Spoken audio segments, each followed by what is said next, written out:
নমস্কার, welcome to চিত্র বিচিত্র। তো এই আশ্বিন মাসে দুর্গাপুজো বাঙালির শ্রেষ্ঠ উৎসব। এই দুর্গাপুজোর প্রাককালে আকাশ ভাঙা বৃষ্টিতে ভাসল পশ্চিমবঙ্গের রাজধানী লন্ডন, কলকাতা মহানগরী। ভাসছে প্যান্ডেল, ডুবছে রাস্তাঘাট, যানবাহন, ঘরবাড়ি।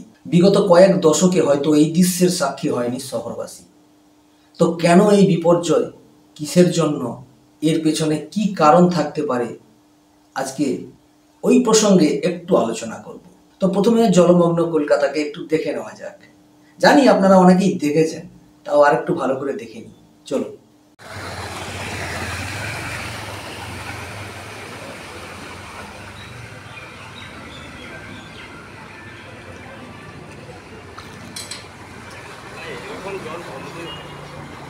হয় এরকম জল হয়,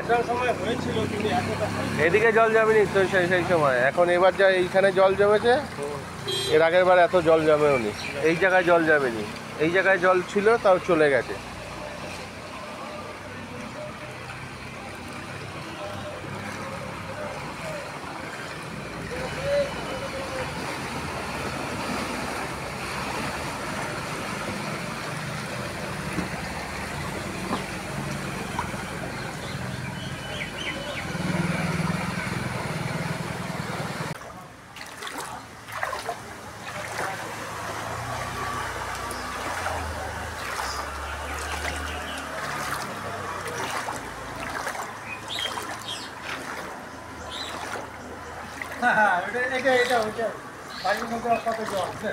ঘরের মধ্যে কত জল।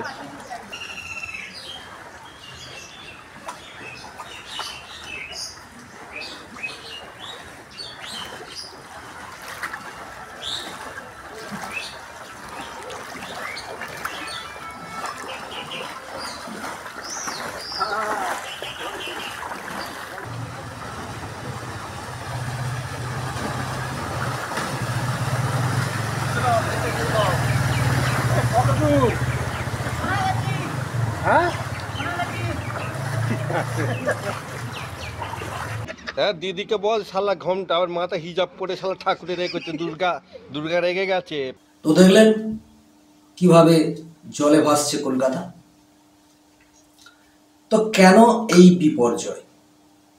আসলে অনেকেই বলছেন এবং অনেকের ধারণা যে আমাদের মুখ্যমন্ত্রী মমতা ব্যানার্জি উনি পিতৃপক্ষে যে পুজোর সূচনা করছেন, অর্থাৎ দেবী পক্ষ শুরু হওয়ার আগে উনি যে পুজোর সূচনা করছেন, উদ্বোধন করেছেন, এর ফলে মা দুর্গার অভিশাপ নেমে এসেছে।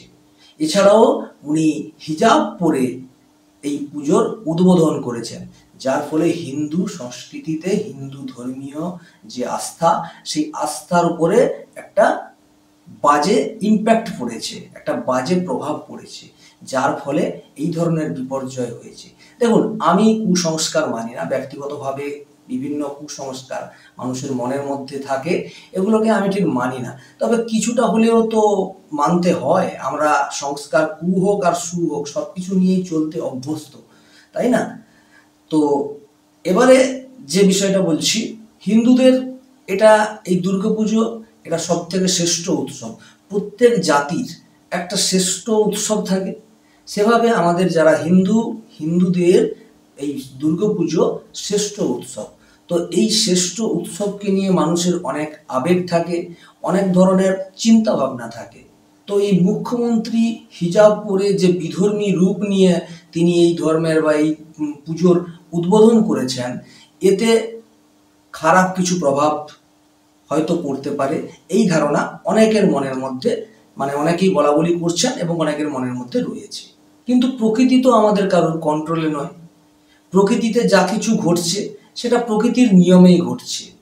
এবারে ধর্মীয়ভাবে অনেকে বলেন যে এটা ভগবানের ভালো কিছু হলে মানে আশীর্বাদ, আর খারাপ কিছু হলে অভিশাপ।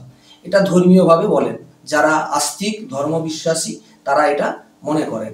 কিন্তু এই বৃষ্টি বা অতিবৃষ্টি, এগুলো যে কোনো সময় হতে পারে, প্রকৃতির স্বাভাবিক নিয়ম।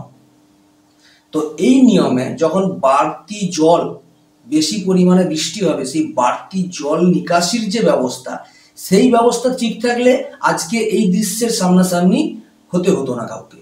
আপনারা যারা শহরে থাকেন, যারা প্রাচীন, তারা লক্ষ্য করেছেন যে কলকাতা শহরে আগে 10 বছর, 20 বছর, 30 বছর আগে যতই বৃষ্টি হোক না কেন, এইভাবে আজকে যে বন্যা বা যে জলপ্লাবন যেটা আমরা দেখতে পাচ্ছি, এই ধরনের দৃশ্য মনে হয় দেখা যায়নি, কেউ দেখেননি। তো আজকে এই জিনিসটা কেন হয়েছে? এর প্রধান কারণ হচ্ছে কলকাতার যে জনসংখ্যা দিনে দিনে অত্যন্ত বৃদ্ধি পেয়েছে। অলি গলি সবকিছু ঘর বাড়ি হয়ে বিভিন্ন ধরনের কনস্ট্রাকশন হয়ে ওই সমস্ত রাস্তাঘাট বন্ধ হয়ে গেছে। জল নিকাশি যেগুলো ছিল সেগুলোর উপরেও কনস্ট্রাকশন তৈরি হয়ে জল নিকাশি পরে পরে পরে পরে একটা কনজেস্টেড হয়ে গেছে, সরু হয়ে গেছে। সেই জল নিকাশিগুলো আগের মতো যদি ঠিকঠাক থাকতো তাহলে বৃষ্টি যতই হোক না কেন জলটা টেনে যেত, জলটা অটোমেটিক চলে যেত। দেখুন, গঙ্গা নদীর মতো একটা বড় নদী, তার পাড়ে থাকা এই মহানগর, এই কি বলবো, ঐতিহাসিক একটা শহর নগর যাই বলুন না কেন, এই রকম জায়গায় যদি এই দৃশ্য দেখতে হয়, এটা খুবই খুবই লজ্জা।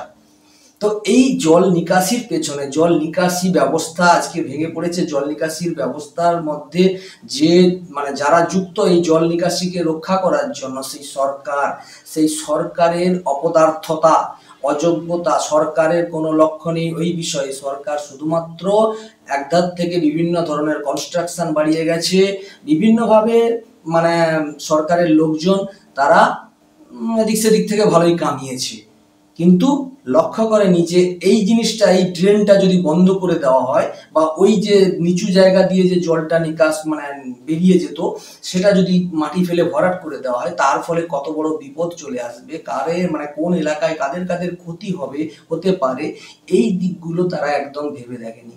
তারা মোটা টাকার বিনিময়ে বিভিন্ন প্রমোটারকে জায়গা দিয়ে সে এদিক সেদিক করে মোটামুটি একটা লুটপাটের ব্যাপার, এটা তো সবাই জানে, আরো সবাই বলেই থাকে বিভিন্নভাবে অ্যাঙ্গেলে, যেটা আমি বলছি না। তো এই সরকারের যে সমস্ত খারাপ দিকগুলো সেটা সবাই আপনারা জানেন কম বেশি, যে এখানে যারাই যুক্ত তারাই কোনো না কোনো দিক দিয়ে লুটে ফুটে খাওয়ার একটা চেষ্টা করে যাচ্ছে। তো এই হচ্ছে সব থেকে বড় জিনিস, যে জল নিষ্কাশনের বা জল নিকাশির ব্যবস্থা না থাকার জন্য আজকে এই রকম একটা পরিস্থিতি তৈরি হয়েছে। তো এই পরিস্থিতি যেটা হয়েছে, এর দায় সম্পূর্ণভাবে প্রশাসনের, সরকারের। কিন্তু কলকাতা শহরের বর্তমান যে শাসন ব্যবস্থার হেড, যিনি কলকাতার মেয়র, উনি কি করছেন? বিভিন্ন অজুহাত দিয়ে দায় এড়িয়ে যাওয়ার চেষ্টা করছেন। অথচ উনি সব জানেন, কোথায় কিভাবে কোন কোন জায়গাকে ব্লক করা হয়েছে, কোন জল নিকাশিকে আটকে দেওয়া হয়েছে, উনি সবই জানেন। কিন্তু এখন বিভিন্ন অজুহাতে, যে বৃষ্টি বেশি হলে কি করার আছে, অতিবৃষ্টি হতে পারে, এ তো স্বাভাবিক ব্যাপার, এখানে হলে আমরা কি করতে পারি। দেখুন, প্রকৃতির বিরুদ্ধে লড়াই করা মানুষ এটা প্রাচীনকাল থেকে করে আসছে। প্রকৃতির বিরুদ্ধে মানুষ লড়াই করে ধীরে ধীরে বাঁচতে শিখেছে, ধীরে ধীরে নিজেদের বসতি গড়েও তুলেছে। আজকে মানুষ যে সভ্য হয়ে এই জায়গায় এসছে, সেই প্রাচীনকালে বানরের মতো যে ছিল সেই অবস্থা থেকে আজকে এই সভ্য হওয়া মানুষ, এটা প্রকৃতির বিরুদ্ধে লড়াই করে করে করে করে মানুষ আজকে এই জায়গায় পৌঁছেছে। তো প্রকৃতি যাই হোক না কেন, মানুষকে লড়াই করে প্রকৃতির সঙ্গে টিকে থাকতে হয়। তো সেখানে অজুহাত দিয়ে এইভাবে দায়ভার এড়ানো যায় না। আর প্রশাসন বা সরকার এই বিষয়ে নজর দেয়নি বলে তার পরিণতি আজকে এইভাবে আমরা দেখতে পাচ্ছি। ঘর বাড়ির মধ্যে হুড়মুড় করে জল ঢুকে যাচ্ছে, পুজোর প্যান্ডেলের মধ্যে জল ঢুকে যাচ্ছে, প্যান্ডেল ভেসে যাচ্ছে, বিভিন্ন ধরনের দৃশ্য আজকে দেখা যাচ্ছে। পুজোর সময় মানুষ আনন্দ করবে, অথচ এই আনন্দ নিরানন্দে রূপান্তরিত হয়ে গেল। কাদের কারণে? শুধুমাত্র প্রশাসনের অপদার্থতার কারণে। বাহ, সাবাস! আর কি কি দেখবো বলুন এই প্রশাসনের শাসন ব্যবস্থায়। আর এইভাবে চলতে থাকলে আগামী দিনে আরো বড় বড় বিপর্যয়, বড় বড় সমস্যা আমাদের সবার সামনে উপস্থিত হবে। যাই হোক, ভাসছে ভাসুক, ডুবছে ডুবুক, প্রকৃতির মার, কি আর করা যাবে, সবই সহ্য করে নিতে হবে। আর তাছাড়া আমরা তো বাঙালি, আমাদের তো সহ্য করার একটা বড় ক্ষমতা রয়েছে, সহনশীলতা একটা বড় জিনিস আমাদের মধ্যে প্রচুর পরিমাণে রয়েছে, আমরা খুব সইতে পারি, তাই তো? তাই সবাই এই জল কাদা ভেঙে, কাদা মাখামাখি করে পুজো এনজয় করুন। পুজো সবার এইভাবে ভালোভাবে কাটুক, এই শুভেচ্ছা জানাই। তো আপনারা যারা আজকের এই ভিডিও দেখলেন, কমেন্ট বক্সে আপনাদের মতামত অবশ্যই জানাবেন। আর এই ধরনের আপডেট পেতে চ্যানেলটি সাবস্ক্রাইব করে নিতে পারেন। সবাই ভালো থাকবেন, সবাইকে নমস্কার।